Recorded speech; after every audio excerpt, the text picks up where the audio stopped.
Bonsoir les amis, this is Llyane Stanfield, and I'm so excited to have this webinar with you. So you can find me at parisianfrench.com. If this webinar is the first thing that you find about me, this is where you are finding me. And just turn off my phone. And I wanted to ask you if there's any chance that you would have problems with making conversation. Does it come up hard for you? Do you find that you sound like a child, or you just don't find your words? Or do you find that it's very frustrating because you switch to English very quickly? Do you struggle with learning French on your own? And have you been doing this for a long time? Or is this the first time that you're actually endeavoring French and you really want to do it the right way, and so you really don't want to poke around too much, finding different programs, different teachers, I guess, different methods that may not work? So you are in the right place if you identify with either of these situations, because today in this webinar, you are going to find the most important things that you need to know in order for you to start conversation, even if you are a beginner. And I have 7 topics, little topics. They're going to be, well, they're big, really. They could be as big as you want to be, but I'm going to make it so that I can fit into quite short webinar. And then at the end, I'm going to take questions, and I'm so happy to having questions that I can answer for you. So please keep the questions at the very end, and you can see the box. Not exactly sure how this works, but as you look at the computer bottom right, there's a blue box where you can click and send me your question. I'm going to answer your question, time permitting. So welcome to the webinar. You are in the right place to find out first if and how you should continue learning the language, and what you have to do in order for you to make sure that you go the fastest way to making conversation right away. So I'm going to share my screen with you. Just a quick question, a quick second. Yes, because I want to share with you exactly the topics that I'm going to cover. Okay, so let me just share my screen. All right, there it is.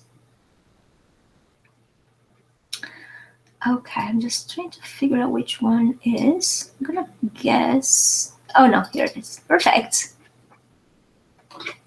Okay, so this is what we're going to cover. So the 7 tricks to hold a conversation around need-to-know topics so that you stay in Paris is flawless. Everything you need to know to get by while speaking French to the natives. Number 1 trick would be how to have a flawless pronunciation so that you are mistaken for a native and be easily understood by French speakers all over the world. So pronunciation. Number 2 would be expressions, all the French expressions. So the minimum, I guess, number, the most very important expressions that you need to note in order for your travel arrangements, so that you make your friends raise your brows in admiration. Number 3 would be French verbs. So how to use the French verbs so that you can create sophisticated conversation and you gradually become masterful at speaking with the natives. Number 4, genders, how to jump into conversation more easily and worry less about struggling for words genders when you are speaking with the natives. Number 5, relative tenses, how to get comfortable using them the way the French do so that you feel like a natural and start thinking in French too. And number 6, the possessive adjectives, which are little tricky words, and how to master them so you can make conversation even if you're a beginner and amaze your friends with your confidence. Number 7, why you shouldn't use il faut, the expression il faut. If you do, how to use it. And if you don't want to go into the subjunctive, how to or what to replace it with, so that you can avoid the irregular verbs in the subjunctive. So that it's easier for you to use the il faut, the expression you must, right? It's very important. And the bonus, Paris versus New York, and you love both these cities, and so I'm going to show you how to know the Parisian neighborhoods as well as the New York neighborhoods, so that you know where to go, where to create your trip around, what places, so that you have an amazing, unforgettable trip to Paris. So let me just see. I'm going to leave this open just for a quick second. And let me just go back to this. You're going to see me again. Okay, just want to introduce myself quickly, because this is so important that, that you know me. 1 second. Just want to make sure that I have the screen really good for you. Okay, so I would like to introduce myself for those of you who don't know me. You can find all my story in the on my website, and the way to access my website would be, the best probably would be learnparisianfrenchonline.com. I have many places where you can find me. I'm very much all over the internet, and so I don't know exactly where you found me and how you got curious about listening to what I have to say, because I do publish on the Huffington Post as well, New York in French, and my website can be found through different addresses, because I have a few that are well known, and so I have the URL, the address that you go to, that is personalized, is adjusted to the product, to the program that I have. So for instance, if you want to go to the intensive program, you'd go to ParisianFrenchIntensiveCourse.com. If you want to see my immersion retreat, you'd go to FrenchImmersionParis.com. So there are many places, but my story is why am I speaking about this? So pretty much French was something that I always liked to help my friends with since I was in school. And then I immigrated to Canada. So when I came here, that's where my story, and actually my French, my coaching took off, because I was all of a sudden in the situation where I had to learn a second language very well. And so not just learn it like school level learning, but I really had to survive and to make it a really high quality, well sophisticated level. So I came to Canada knowing that I was fluent in English, that I had a really high advanced level in English, and in French as well, of course, because it's mother tongue. So I came to Canada through Montreal, and in Montreal I was welcomed by an immigration officer, and she had a very thick Quebec accent. Now, mind you, many people before they come to Canada don't quite know what a Quebec accent is. I mean, we do know about that thick Quebec accent, but there are different levels of thickness. So this lady probably she didn't have quite such a thick Quebec accent, because in Quebec, in the countryside, they really have it's a dialect already. It's not just an accent. So definitely she was speaking French. Understand her. So I was frightened, because I thought, well, she's gonna pack me up and send me back home, because I couldn't understand French. And in desperation, because I had to communicate with her, I, on the spot, I came up with this strategy. So she was speaking really fast, and I couldn't understand. So, but every so often I would understand a word or two. And so what I would do, I would ask her a question about that particular word that I would understand. And so she would go back and answer me. And then gradually she would slow down this way organically, even without even wanting, because I was asking her such detailed questions about one word or the other that I was catching. Of course, while having, it was just a matter of an accent, but her accent was really thick. And so that way I could actually mask the fact that I couldn't understand her, and have her slow down without asking her to slow down. And eventually, well, I've been here for 23 years, so I guess I made it. But what I thought about that, and so it's so interesting how most of us learning now, I'm learning Italian, Spanish, and German.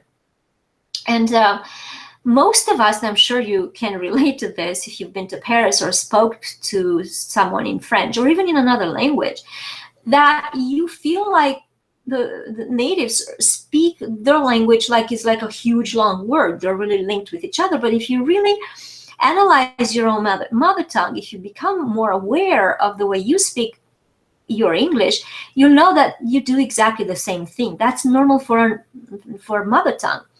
So I realized that that is the way to actually, when we go on immersion, and I have this immersion retreat that I do 1 week in Paris.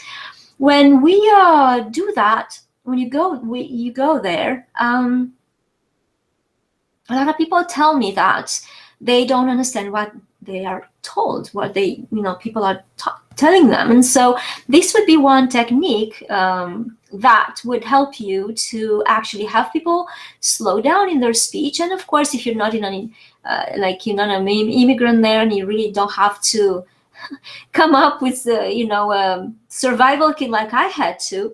And you can introduce yourself if you want to. Of course, a lot of people don't really want to introduce themselves as, hey, I'm a beginner, or hey, I'm learning. Also because French may switch to English, you can ask them not to. But in any case, you can mask the fact that you don't understand by slowing them down with questions on a word at a time. So fast forward a couple of years, maybe more even, I'm also an actress. And so with English, I had to, have a job. And so I hired a coach. She's teaching English without an accent, American without an accent. That's, if you were curious to know, because that's really strange. A lot of people are asking me, is that a thing? Yes, it is. It's something between American spoken in California and the British English. So it's in between. It's considered American without an accent. So I was learning with her and coaching with her. I've been doing that for a couple of months. And then she was telling me, okay, yes, this is correct. Now you're pronouncing it correctly. Now you're not pronouncing it correctly. I was really not sure. I couldn't hear the difference between what she was saying it was correct and what she was saying it was not correct. And now, after that, I realized that for my own clients who were learning French, that's exactly the same problem. So with pronunciation, we have at the beginning, we don't quite hear our mistakes. And then I learned that actually our ear has to grow receptacles for new sounds. So it is said that someone who, for instance, doesn't listen to symphonic music, they would not be able to hear all the sounds until they are really trained their ear, as in like listening, expose their ear to those new sounds, then the ear is going to pick them up. And so if you have this problem that you correct yourself, but you really don't quite hear when is right and when is wrong, know that this is very normal. Everybody goes through that. And that is a biological reason. I mean, it's not that you can't do it. You will do it. You just have to expose yourself to it. And so, yeah, she taught me American English without an accent. And then she left on the other coast, so I didn't have her anymore. And so in order for me to learn the correct pronunciation, correct myself, it took me about a couple of years listening to a CD in my car. I was going to children's homes to tutor them in French at that point. And so in the car, back and forth, that's all that I was doing. And about a day, kind of every day, for 2 years, that's a lot of time to actually practice and to hear my own mistakes. And that is what a lot of people go through. There are a lot of people who are speaking at the intermediate level, and a lot of you know French really, really well. Theoretically, you really, really know it. And in school, of course, you get a lot of knowledge. What we don't get in school is conversation. And conversation is really a gymnastics. It's a performance. It's not knowledge. You can get that knowledge without a coach. But I couldn't have the awareness of my mistakes because my coach brought the awareness of my mistakes. And that without her, I could have never gotten to the point of being aware of my own pronunciation in English and being able to correct my own English. Know that in Canada, everybody has their own English. People are encouraged to keep their own traditions and accents and whatnot. And so you don't quite have a guide of what's the language that most people speak. It's very hard. So in any case, with my experience with English, this is how I realized what my clients were going through with their own pronunciation, as in you. And so that's why I created my pronunciation masterclass, which is unique, does not exist anywhere else. It has all the rules of pronunciation in one place and illustrated with over 200 words just for the sounds. And yeah, so that's me, that's my story, and that's why I created the pronunciation masterclass. That is why that is how I discovered or created techniques, learning techniques, like sense memory. And don't confuse sense memory with muscle memory. Sense memory comes right before muscle memory, conditions the muscle memory. Committed impulse, deep practice. So those are techniques that are either borrowed from acting, because language is a performance, or they are borrowed from the schools for highly skilled performers that are all over the world, which you can learn from Daniel Coyle's book, The Talent Code, which I recommend to all my clients.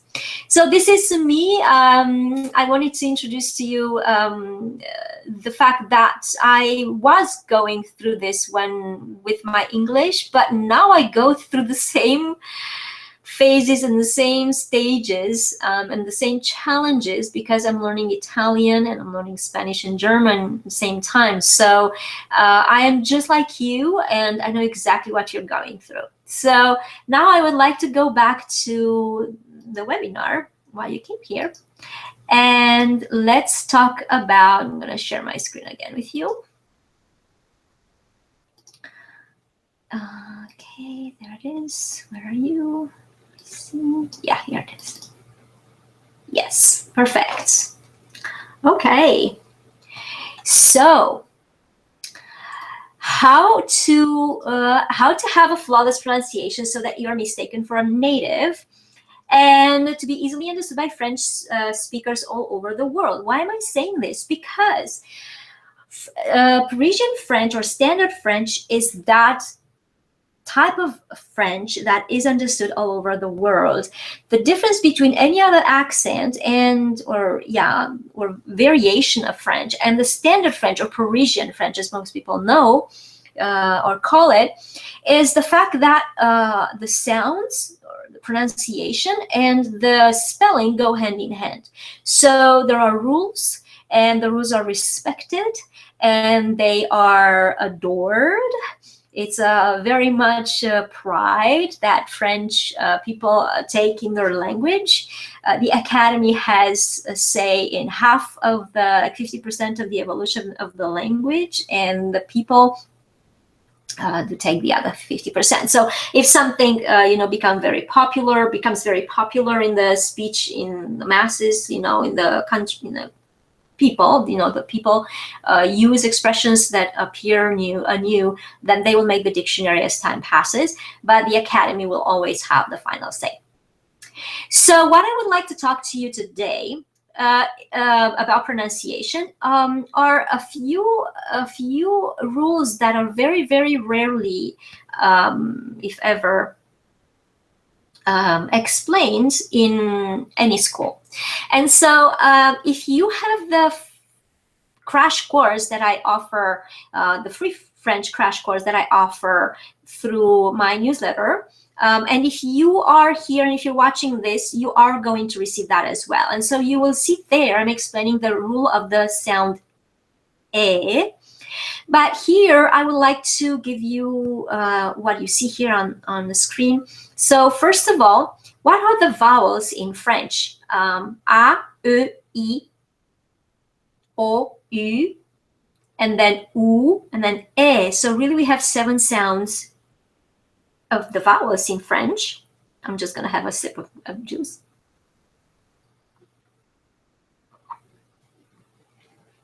What I want to tell you about this is it does not matter how long, short, or whatever other variation of the vowels are. There are no other variations. What I want to say is that, for instance, in English, I have, if I say beat and beat, those are 2 words, 2 meanings, which is like completely crazy for someone who's learning English, I have to tell you. In English, that does not exist. And a lot of people do pay a lot of attention, and wrongfully so, because it doesn't matter. It doesn't change the meaning of the word. And the most important thing is the difference between E and E, which is dealt with. So if you just subscribe to this, and if you are just on my newsletter right now, you will receive the French crash course. You already have. Receive the French crash course that I'm offering with the newsletter. So you will see there the rule of E and E, the rule of the sound E. So that is so hugely important, and a lot of people make that mistake. They pronounce E instead of E and the other way around. So, but in French we have 7 vowels, and the length of the vowel does not change the meaning of the word. So don't worry about it. There is no difference. You have just 7 vowel sounds in the French language. H is not a consonant except for H aspiré. So H is a vowel, and we have a limited number of words in French that use the letter H that has the value of a consonant, meaning it does not allow liaison and elidation. Y is a vowel, so it's pronounced E and is a vowel. CH, so sh, f, t, n are not considered double consonant. They are sounds. What this is important for the letter E. So go to the crash course, the free French crash course that I offer through the newsletter. This is the level 2. So that would be the level 1. To see why it is important to know that these double consonants are considered just sounds, not double consonants. In fact, it's very simple. I already told you. H is not a consonant, so CH is not double consonant, H being a vowel, right? So just the C is a consonant. PH is consonant and H is vowel. TH, T is consonant, H is vowel, and GN is just on its own a sound. So important, final consonants are silent, with exceptions, of course, but rule of thumb, final consonants are silent. And final E is always silent, is E, and is always silent. Now, I want to tell you about this accent circonflexe. It is used, so when it appears, it helps you a lot because these words are also common in English. That's why I put those words here, and you need to know what happens here. So the accent circonflexe is used when the letter S was dropped from the Latin word after a vowel. So look at that. An, or in Latin, asinum, S dropped and A became, received the accent circumflex. Fenêtre, in Latin, fenestram, S dropped and E got that accent circumflex. Il, in Latin, I found insula, but it's far away from il, but in English is island. S is not even pronounced. S got dropped in French and E received accent circumflex. Hotel, in Latin is hospes, again far away, but in English is hostel. So S got dropped in French and O received accent circumflex. Coût, I didn't even find something in Latin that was close enough, and so cost would be in English, S got dropped and the vowel before received the accent circumflex. So this is very helpful for you because you see very many English words can be looked at in order to find out, oh, do I have accent circumflex on this French word or not? And also how to memorize. It's easier to memorize the words with accent circumflex this way. And I also want to talk about Tréma. This is known in German as umlaut. And what the Tréma does, those two dots above the vowel, it stops the vowels to combine with each other. So for instance, Noël, O-E in French would be E, and so because of the tréma on E, we pronounce O and E separately, Noël. Citroën, the same thing. On E, tréma, maïs, so no me, M-A-I-S, which means but.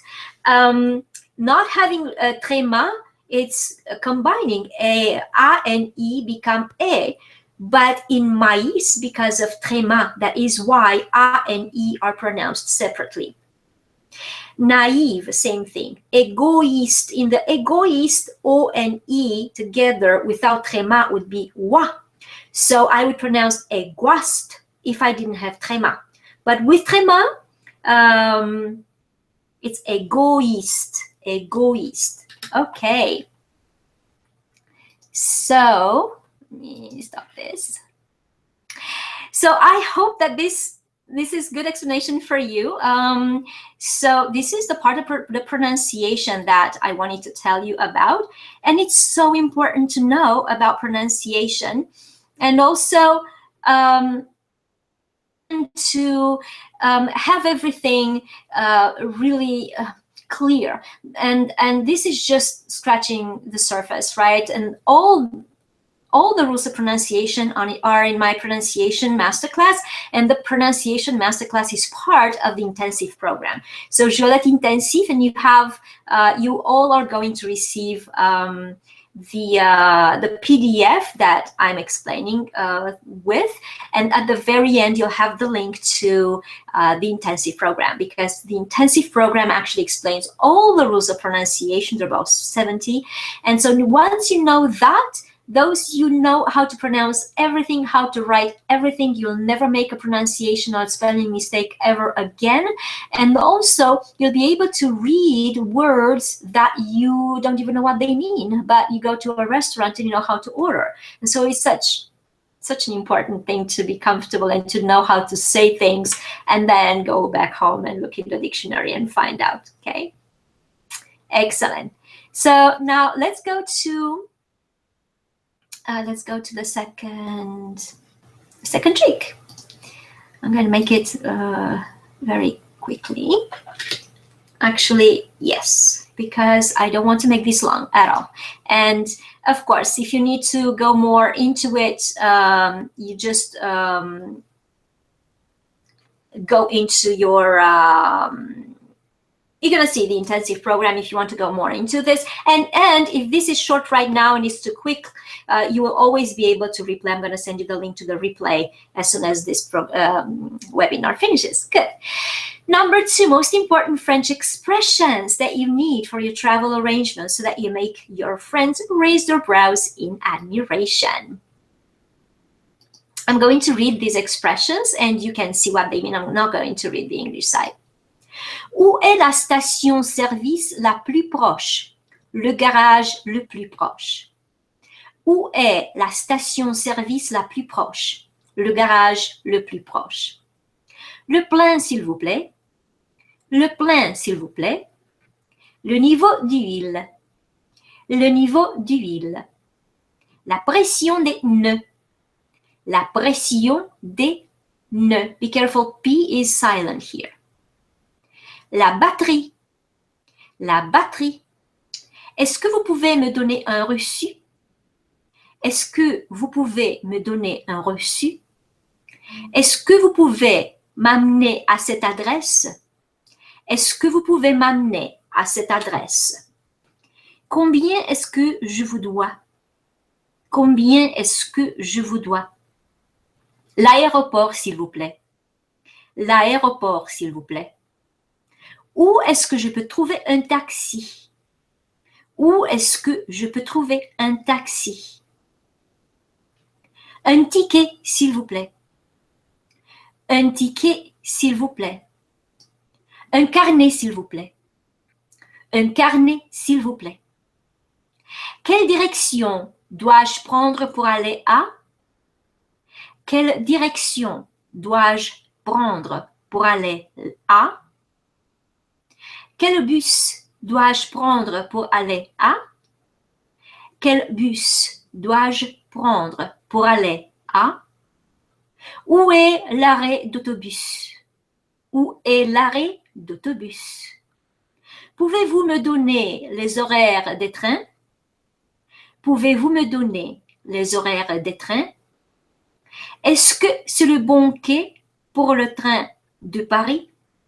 Est-ce que c'est le bon quai pour le train de Paris? Accès au quai. Accès au quai. Arrivée, départ, grande ligne. Arrivée, départ, grande ligne. Arrivée, départ, départ banlieue. Arrivée, départ, départ banlieue. Je voudrais confirmer ma réservation sur le vol. Je voudrais confirmer ma réservation sur le vol. Est-ce qu'il est possible de changer ma réservation? Est-ce qu'il est possible de changer ma réservation? L'enregistrement est à quelle heure? L'enregistrement est à quelle heure? Est-ce qu'il y a un bus pour l'aéroport? Est-ce qu'il y a un bus pour l'aéroport? Où sont les chariots? Où sont les chariots? J'ai perdu une valise. J'ai perdu une valise. I'm going to just take a sip of juice, just a quick second.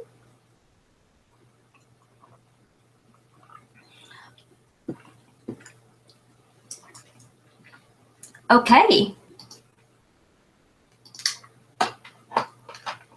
So these are the expressions that you can use in a trip for as you go to Paris. And of course, I kept just like top 5, or with the airport, I kept 6. The top 6 that seem to me the most important that you need. It's good to have them, but also it's so important from this. What would be the next step for this one? For this is so important for you to know that with these conversation openers, you're not done, because the other person will talk to you back and you won't be able to listen. Sorry, you will be able to listen. You won't be able to hear everything that they said for 2 reasons. One would be because you may not hear everything, like I said before. And 2 would be vocabulary. So now that's where your technique that I applied when I came to Canada would come handy, because you would be able to ask people, one, on the words that you do understand that they're saying to you, so that you can come back and forth with the conversation. However, in order for you to make conversation even at this level, which are very simple, but just to make conversation back and forth, you need a lot of practice. And that practice can be done only through the intensive program, because otherwise I really don't see how. And a lot of you may have spent a lot of years now learning French, so you definitely know that the results don't come quickly. But through my intensive program, we are going to high intermediate to advanced level of conversation in 5 months. So that's pretty good. So you would be able to create a conversation back and forth if you prepare for a trip to Paris, let's say for next summer. So, oops, let me see what am I doing here. Okay. All right. So I'm going to now go into number 3. Let me just see. Yes. Let me just prepare this for you. Number 3. Let me just give you number 3. Okay, cool. All right, I'm gonna share that with you. There we go. Okay, how to use the French verbs so that you can create sophisticated conversation and that you gradually become masterful at speaking with the natives. So important. I'm going to go into just Becherel. And I'm going to show you Becherel. Okay. So first of all, from here, the only place on the internet where you have all the verbs conjugated in the reflexive and passive modes, and I'm going to explain to you exactly what I mean by that, is the Becherel. This is a website as well as a book. Some of you have it. And what I'm saying here, the importance of the 96 types of verbs. So Becherel, the book, has, they say 12,000 verbs conjugated, but really they only have 96. What that means is that each verb has a representative, each verb that is conjugated by them in the 96 types represents a whole group of verbs. So 96 verbs conjugated in that book represent 12,000 verbs. And so why is it so advantageous to actually get to use the book is because you don't learn one verb at a time, but you learn only 96 eventually verbs, and you'll be able to extrapolate, you'll be able to apply that particular verb to more verbs in the same group. So for instance, the group of regular verbs that end in ER is represented by aimer. The group of regular verbs ending in IR is represented by the verb finir. And the group of regular verbs ending in RE is represented by rendre. And then you have the irregular verbs. And also we have subgroups even in the regular groups. For instance, manger is not represented by aimer because of the pronunciation exception that, or specific, there is a specific pronunciation little trick that is takes place in manger. And so it's important. I want to show you here Becherel. So when you put, for instance, aimer, you get le conjugueur, and you get the results aimer and s'aimer, and this is the reflexive or the reciprocal. Now on the right hand side you have aider, s'aider, errer, abîmer, s'abîmer. These are recherche approchée, which means that in case you made spelling mistake, they're going to give you the suggestions here. But the exact la recherche exacte ici, the exact results are here, aimer and s'aimer. And so you can tell that aimer is in the active mode and s'aimer is in the passive mode. But let's go to aimer, and I'm going to show you how interesting. So you have all the modes: indicatif, subjonctif, conditionnel, impératif, infinitif, and participe. Le temps simple, you see up here, le temps simple, actif. And so if you want passé composé, you have to look into temps composé. And here you have all the composed tenses in the same modes: indicatif conditionnel, subjonctif impératif, infinitif participe. So you see, then you see the similarities, and so you can actually see the pattern so much easier to learn eventually. And then this is the active mode, but then you have the passive mode. And this passive mode, as well as the reflexive mode that we saw in the recherche exacte, the result there that you had, the result for this reflexive mode, this is very unique. It's very rare. I didn't find any other resource that would give you that.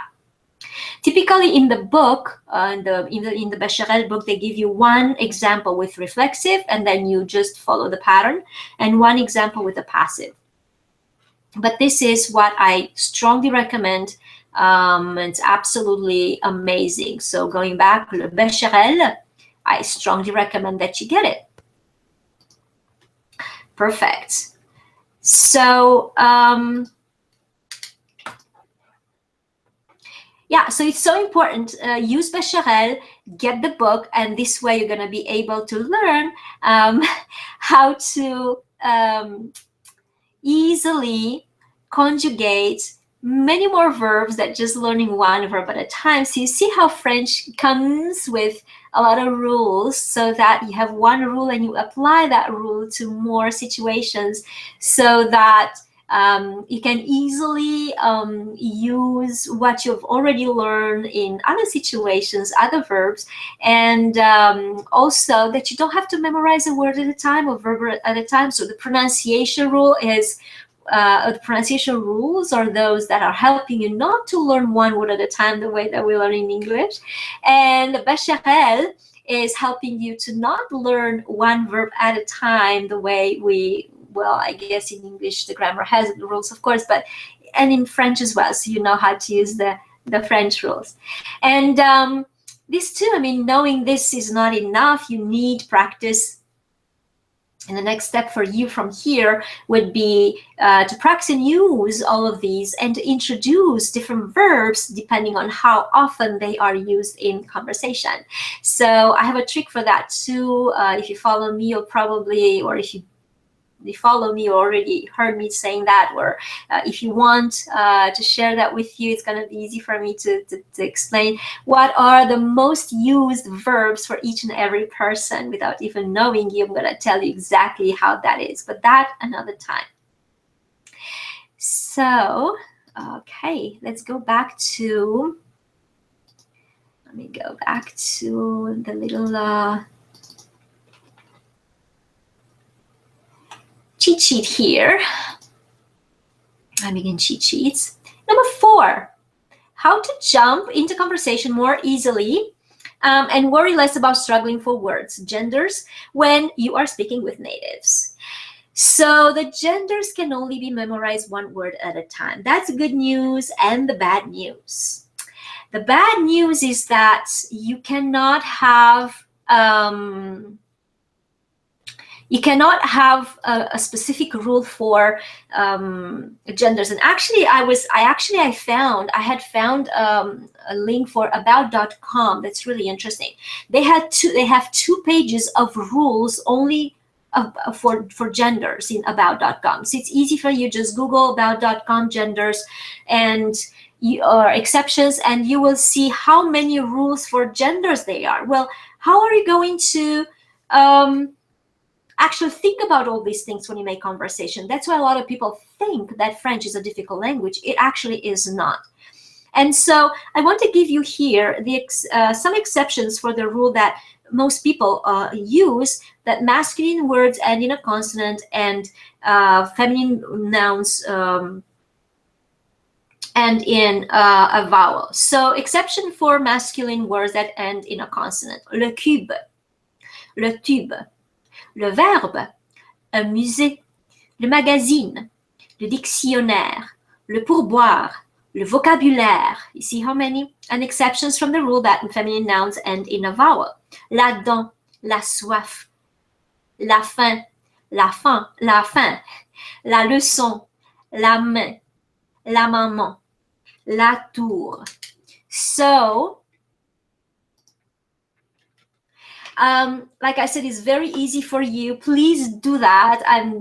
I'm daring you to go on about.com, and they are very documented. It's a really good website there, but that doesn't help you make conflict. That actually doesn't make you speak. Knowing all these rules, if anything, stop you from speaking because they make you think, right? So you have all this information that you have to keep thinking and sifting when you actually have to speak and emote. So you'll see there are 2 pages. I wanted to show it to you, but I have the link on the other page, another page, and I really don't want to waste your time. But you will see there how many rules and exceptions, rules for rules and rules for exceptions they have there, that it's showing how to use the genders. So the only way to learn genders, really like it or hate it, but is the easiest way, is to learn it with the words. So consider that the French words are composed in 2 parts. One is the word itself, and the other one is the gender, which is un, une, or la, le. It's up to you what you use. Maybe un, une is best because for the words that starts with a vowel, so you can write them without the apostrophe. It's clear. So do that. Whenever you find a word that you thought you knew, that you're mixing the gender for, consider it not well learned. And so write it down as a new word, as it would be a new word, and learn it however it is that you learn it. I don't want to get into your learning methods. They're good if they work. But learn it as if it was a new word. It's so important to know that. And so for someone who's not a beginner, it's going to be really upsetting sometimes because table, I know table, why do I have to learn it again? But if you are making the mistake of the gender, then you do have to learn it. And so just put it down and learn it with its gender. Know that le livre, la livre, they mean completely different things. And so it's best for you, and it's the easiest way to memorize. Now, this is the beginning. What is the next step? The next step is having a place, a program, a coach, someone to work with, so that you use these words in conversation so much, and the coach corrects you every time, so that eventually it's going to become second nature without necessarily putting too much effort in it, but just making conversation back and forth. And this is what we're doing in the intensive program. Okay, so let me now show you the next step. Yeah, I'm sharing. Okay, so exciting. I'm just so happy to share this with you. Okay, number 5. Oh, this is so fun, so much fun. How to get comfortable using the relative tenses the way the French do, so that you feel like a natural and start thinking in French too. So this is my little trick that I found with présent actuel, passé récent, and futur proche. So imagine that you are in a train. So you have there what is, I'm not gonna read, how to read on your own. I'm just gonna explain this. So imagine that you are in a train. That's a train. If it's not quite visible, I'm telling you, it's a really beautiful long train, high speed. So imagine you are in that car, and you are in the restaurant car, and that's the moment of right now. So you will say, je suis en train de manger. I'm in the middle of eating. Je suis en train de manger. Now this train represents the moment of now. And where is this moment of now coming from? Coming is the operative word. So it comes from the past. So le passé récent would be je viens, I'm coming from sleeping. Je viens de dormir, I just slept. And where is the moment of now this train going to? The operative word is going into the future. Je vais voir un film. I am going to see a movie. Je vais voir un film. But the reason I keep talking about these tenses is because for conversation, to start conversation right away, these tenses are are the bliss, are the absolute, best invention ever, because it's much easier to use these than passé composé or futur simple. I'm not saying not to use them. I'm not saying not to learn them. I'm saying that you should start conversation right away, like today. Use what you know and gradually include in your conversation what you start knowing better. So do less better. So use these tenses. Remember, memorize them the way I explain them here, and so important to know that you need to start conversation right away. And this is what I do in the intensive program. It's so important because from all the levels, so from 0 to high, intermediate to advanced level of conversation, remember, it's not of knowledge, it's conversation, which is the next level of knowledge, right? Knowledge is the next level of performance of the language, is conversation, right? So having that going for you, we start conversation in lesson 2.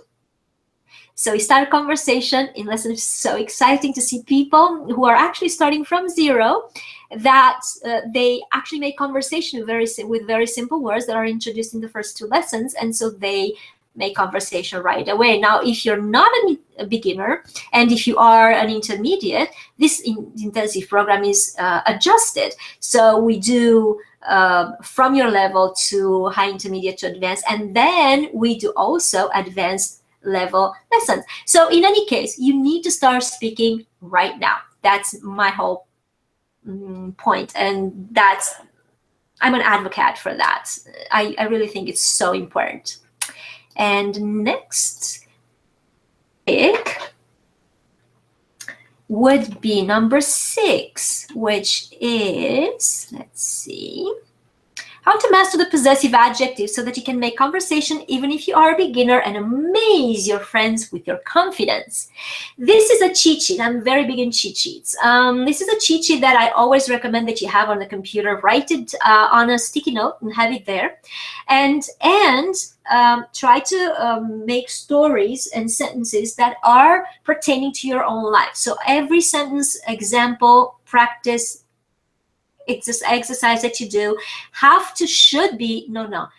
will have to be related or around things that are clearly real for you. Don't make them just for the sake of putting in some words. Make sure that you communicate a reality of your life, whether it happened, whether it's happening right now, or it will happen, or you would like it to happen. So that's not necessarily a reality, right? A wish, but do that, okay? So always something that you can relate to. So what do I mean by one-on-one? One owner to one object owned. Mon, ton, son, ma, ta, sa for genders.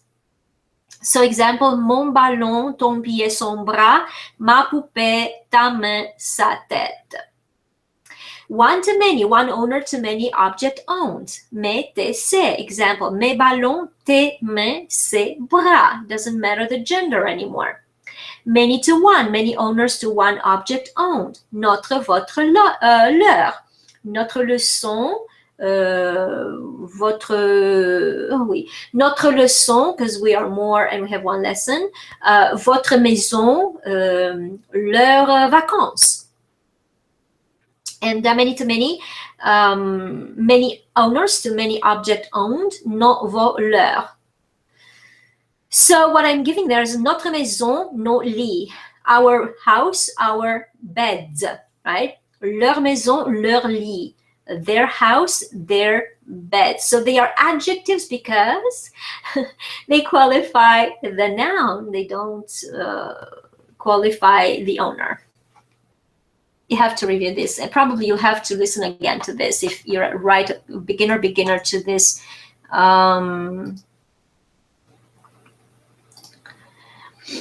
It's so important. You probably have to listen to this video in order to get exactly what I said, everything there, right? I really don't want to make this too long, but you can review, you can replay this video. And it's so important too to have a lot of exercise with this. Okay, so this is not ending the concept of adjective and the possessive and the way this works. This is just a cheat sheet that you can use in case you don't know how to memorize them. And a sneak peek, if you're really a beginner, to what would be in for you in the intensive program. Okay, and let's go to the next. Perfect. Number 7. Number 7 is fun. I mean, more fun. Oh, this was fun. So why you shouldn't use the expression il faut, and what to replace it with so that you avoid the irregular subjunctive, so you can keep up with the conversation and not feel like an outsider. So we can use il faut with the infinitive. Il faut manger la salade, il faut aller à l'école. But what if I want to have a subject? Because il faut manger la salade, il faut aller à l'école, that is a general statement for the humanity, for anybody, right? Even for animals, I don't know. I mean, it's a must that the salad is eaten, right? Though that's not a translation. One must eat the salad. One must go to school. But if I say, if I have a subject for this, so I specify a subject for the sentence, I'm going to have to use the subjunctif, right? Il faut que tu manges la salade. If it doesn't look like a subjunctive, I'm telling you it does. It is the subjunctive. That is what subjunctive looks like for the second person singular. And to see, that's a regular verb, and it has the same format as the present tense. But if it's an irregular verb, is il faut que tu ailles à l'école. You have to go to school. Il faut que tu ailles à l'école. And so to avoid the subjunctive, and a lot of people, I'm gonna say after you see this, to avoid the subjunctive and to say the same thing. So the second set of sentences with the third set of sentences mean exactly the same thing. So why going into the subjunctive? Go to the subjunctive if you're comfortable with it or if you want to practice it. But don't go to subjunctive if you have to communicate something quickly and simply, and you go, right? So if you are in the streets of Paris and you have to talk to someone, a stranger, or, you know, really quickly, you really want to make the conversation, the communication, you're not into developing your language there, use devoir. Tu dois manger la salade, tu dois aller à l'école. So I just want to say to this that is so important and so crucial that your goal is clarity of communication, simplicity and clarity. The most important thing is not to be sophisticated. You are as French as a native only when you clearly communicate what you want to say. So what it is in your mind's eye goes into the other person's mind's eye.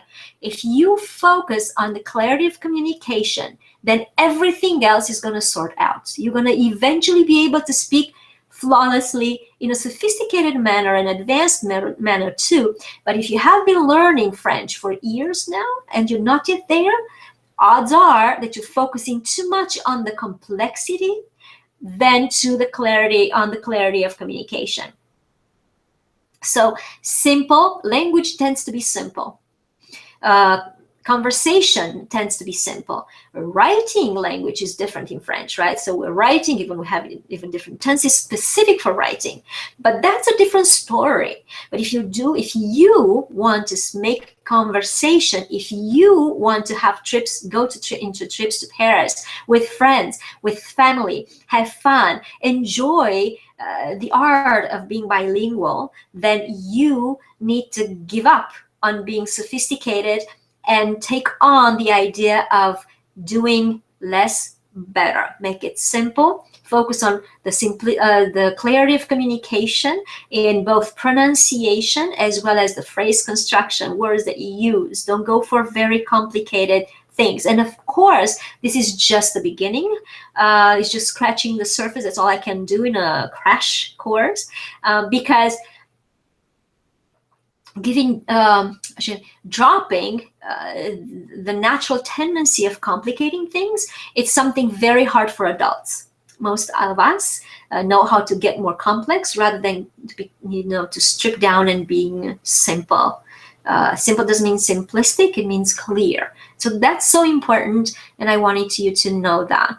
And now, of course, the bonus, the fun bonus that I want to share with you, and this is going to be so much fun. This is this. It's a little longer than I thought. Paris versus New York, and this is the map that I wanted you to see, and you will have it. You're going to receive from me this handout.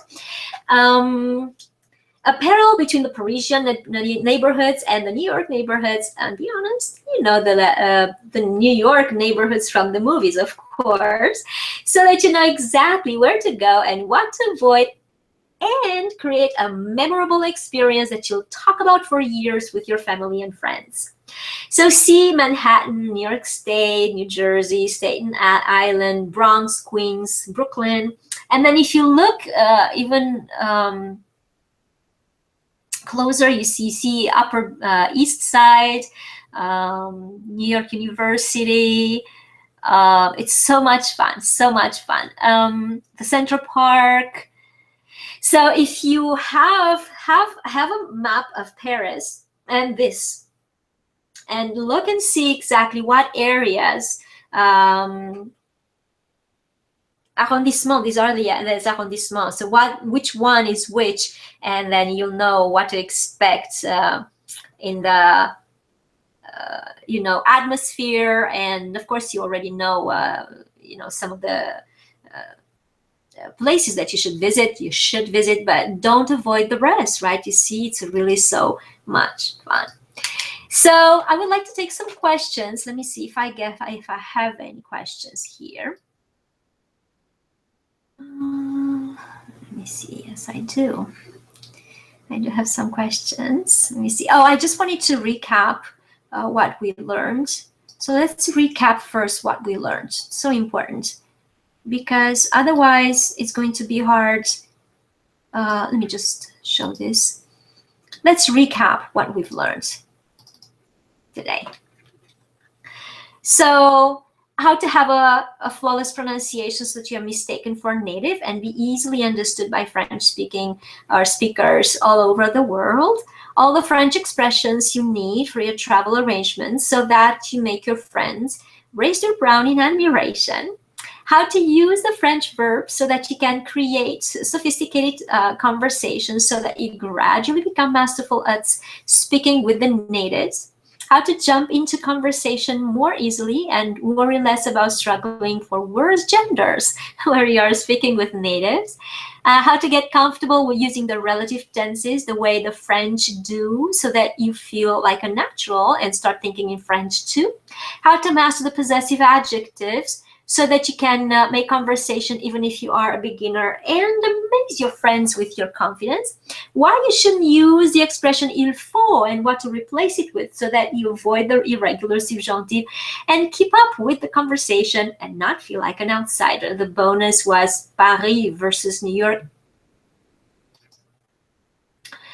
Let me see. I have something for you about the romance. I was promising in one of the. Let me just make this a little bigger, like that. I promised in one of my videos that I'm gonna talk to you about a romance in France, and that's because. One of my programs, I have a self-study program, and there one module is dedicated to lifestyle. And so part of that is the French romance. And so I found this wonderful, what is his name? Roland, Francois, I forgot his name. But I'm going to give you, so the link is, I'm going to give you chatlibre.blog.lemonde.france. Yeah, why don't I go onto the homepage?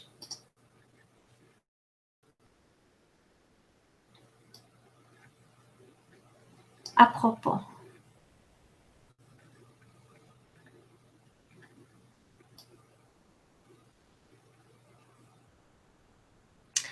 unfortunately, I don't see his first name. Oh, François, of course, François. Yes. So he talks about romance, and this is what he's talking about. I mean, I'm not necessarily a fan of this writer, but he is writing something very interesting and true about flirtation.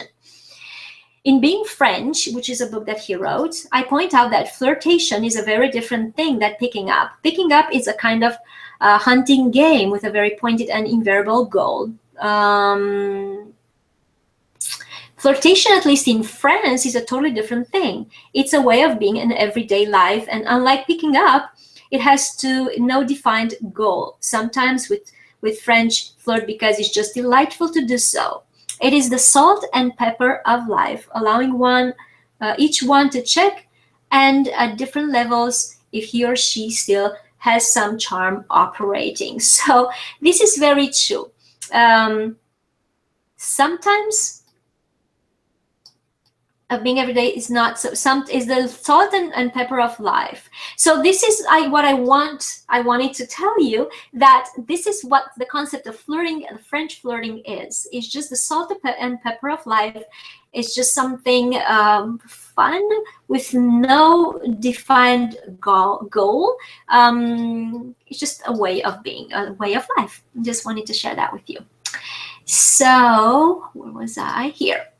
So we went through all these together. I'm going to scroll down at the very, very end, because I wanted to tell you about this little French conversation jumpstart kit that you have on the page. So this is a little program that contains very, very short, like 5-minute video lessons that you have for verbs, and you also have for expressions. So you have 44 expressions that are very useful for your first trip to Paris, and 44 video lessons, right? Yes, so 44 video lessons with verb conjugated verbs, the most important 44 verbs conjugated at 6 tenses. Those are 5-minute video lessons, and 1 video lesson with 44 expressions. That's a little confusing, but you will see when you click on this download, you will see the page on its own. Maybe this? Yes, this is it. So this is it. The top most commonly used verbs, and they are 44. The top most commonly used verbs you need to do. You need to struggle less for words when you're speaking with the natives, and the most known French expressions. Those are also 44. That will help you manage all your travel arrangements like a natural in your next trip to Paris. Actually, those are going to not be the travel arrangements. I'm going to fix this. As soon as you will see this page again, you're going to see these are not for the travel arrangements, but for everyday during your travels. So everyday expressions, and you can find it. Here is the button where you can click and find that. This is going to give you so important next little step that you can actually have something to practice with, but your next step is the intensive program. So this webinar is only scratching the surface and unveiling what more you need to learn, and all these topics, the 7 topics that I talked about here, from the Joualette Intensive Program, which is the full program that helps you master the French conversation at a solid high, intermediate to advanced level, and be the person others admire for being able to speak more than one language and enjoy an unforgettable French immersion in Paris. So I encourage you to download this French Conversation Jumpstart Kit, and I would like to go and answer a couple of questions. Let me just see what are the questions that came through. Okay. All right. Lori, she says, let me just scroll here. Okay. She says, I've been following Llyane, and I know that you are sharing the rule of pronunciation of the letter E, which is so fantastic. Thank you. Because I always confused E with E. In your intensive program, do you have the rule included and possibly other rules that we should be aware of? Yes, of course, Lori. So the intensive program contains the pronunciation masterclass, and that one is pronunciation masterclass is included in the intensive program, and so you will have there all the rules of pronunciation. There are about 70. It includes all the alphabet, but also the groups of vowels and letters, and so with over 200 words that are exemplified with over 200 words. Just see what you guys are seeing. Can you see me? 1 second. I was just wondering if you guys can see me, because I don't see you. Yes, you can. Okay, cool. Cool. All right. Second question. Dan, how many verbs should we know in order to make conversation comfortably? Well, Dan, so in the Jumpstart Kit, you get 44 verbs. Oh, okay. I'm going to explain then how to discover what verbs you should learn. So in the Jumpstart Kit, you have 44. In the intensive program, I didn't even count them. There's so many that you eventually get to use. To make conversation comfortably, it depends on what level you really want to. So to make it at a beginner level, conversation at a beginner level, you're well off with the 44 verbs. To discover if there's any other verb that you should know other than the 44 that I give in the Jumpstart Kit, you should do this. You should write, is in like you're introducing yourself to a stranger, write a 1 or 2 page story about yourself, the way you'd introduce yourself to someone, and in English, and then underline the verbs that you're using. Those are the verbs that is most likely that you're going to use. And so see if there's any verb in your list that is that should be added to the 44 verbs that I'm already given you into the Jumpstart Kit. So I hope that answers your question.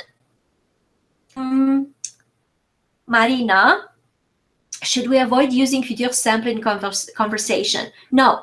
At the beginning, I do recommend that. So it depends on your level. Everybody's at different levels. So if your future simple is quite comfortable, it depends. It depends on what other languages you're exposed to. It depends on what is, I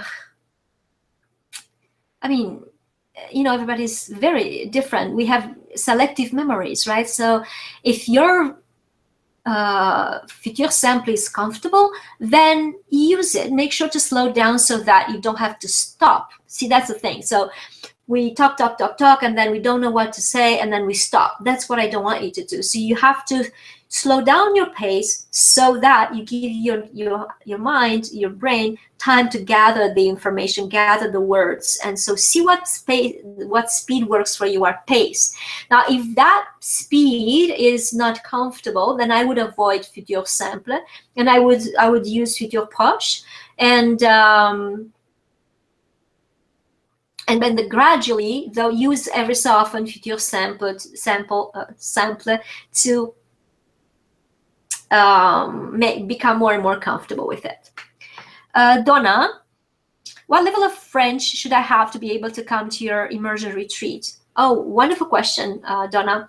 My immersion retreat is a one-on-one immersion retreat. So I pretty much customize it to the level of the person who comes, meaning it's going to be me and you. Now, I also have an option to have up to 4 people in that immersion retreat.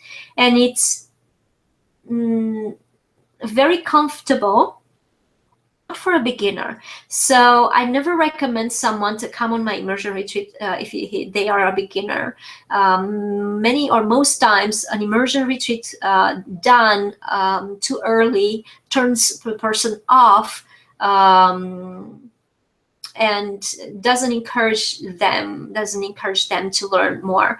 Most people who are comfortable in my immersion retreats are intermediate level, and most of the times they discover that they know much more than they thought they did. And if you go on my immersion retreat page, French immersion Paris.com, you will see I have a testimonial there, and that gentleman was saying just that. I realized that I know so much more than actually I thought I did.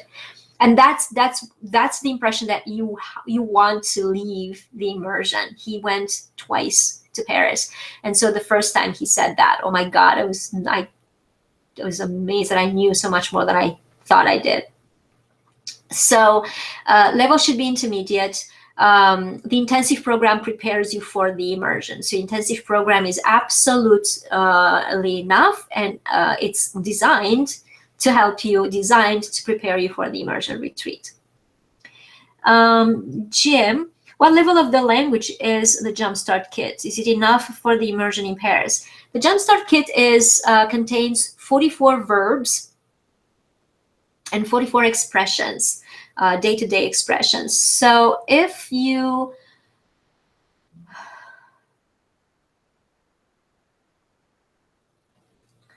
that would be a beginner. It depends how your phrase construction is. It depends what your experience with conversation is, because the Jumpstart Kit gives you information, but I still need to.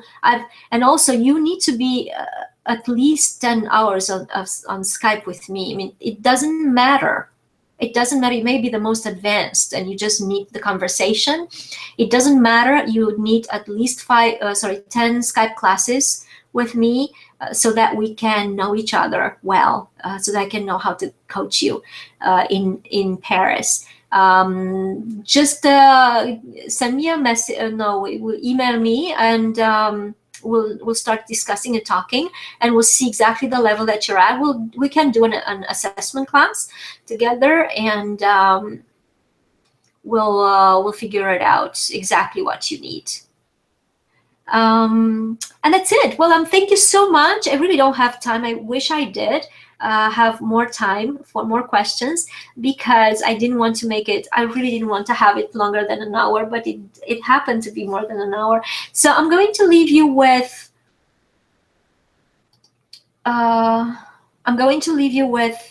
this, let me just show you at the very end what you should actually, there it is, this one. So I'm going to leave you here with, I'm going to share my screen after I say my goodbye. So thank you so much for joining me. I really, really appreciate it.